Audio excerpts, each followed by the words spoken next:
Have you ever read the book The Expectation Effect? No, I've not, but if it's about the placebo effect and so on, I think I shall add it to my list. This book will absolutely blow your mind. So there's two studies I'll talk about from this book because one of them's directly related to dieting, and the other one is just a really cool example of how impactful the placebo effect is. So the first one that's related to dieting is, have you heard of the milkshake study? No. So they have a group of people and they give them a milkshake, and what they're trying to test is how satiating that milkshake is.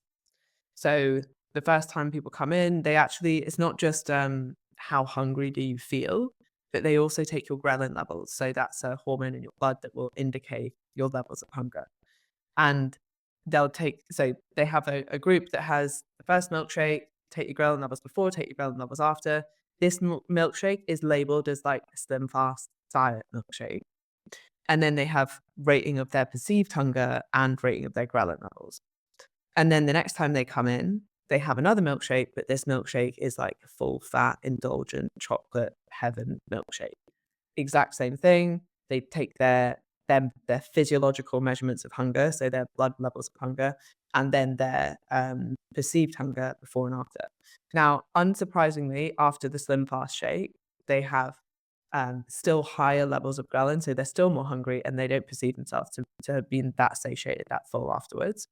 After the indulgent milkshake, they have much lower ghrelin levels and much lower hunger levels. Now, you probably know what the plot twist is going to be, is that it was the exact same milkshake labeled differently. And just your perception has this huge impact on how hungry you're going to be.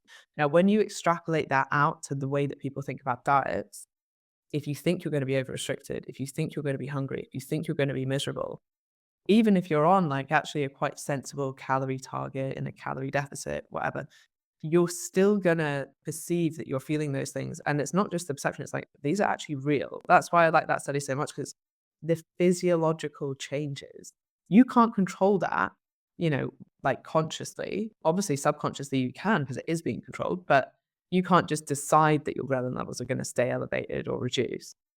And that has this like huge impact on how like the success of your diet and your kind of mindset going into it. Yeah, it's crazy the perception and whether we view something as positive or negative, therefore applying that to, say, body image, if we apply it as positive or negative.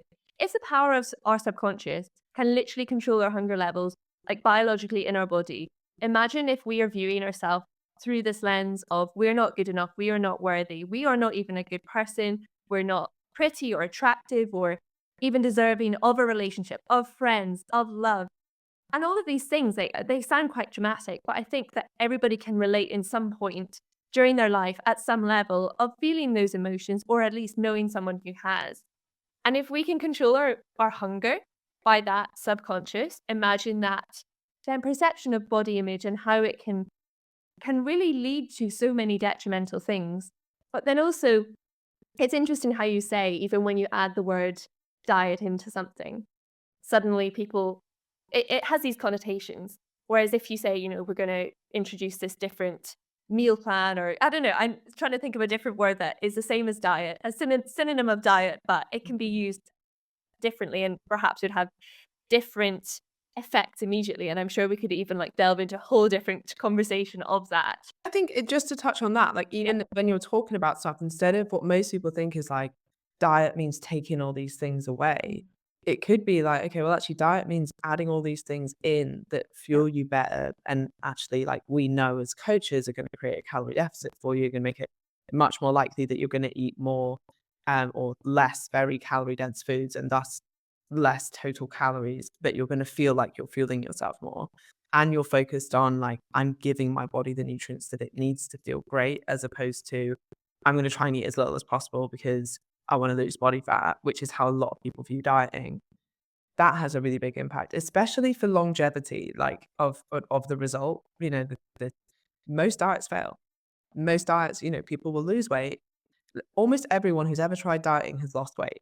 That's not the hard part. The hard part is maintaining it. And so much of that comes from mindset, because if you resent the process, you will not maintain it. If you don't enjoy something, There's only a finite amount of time that you can force yourself to do it. And then you're probably just going to revert back to your old behaviors. If you can actually find a way of enjoying something or at least not resenting it, that's going to have a very different outcome.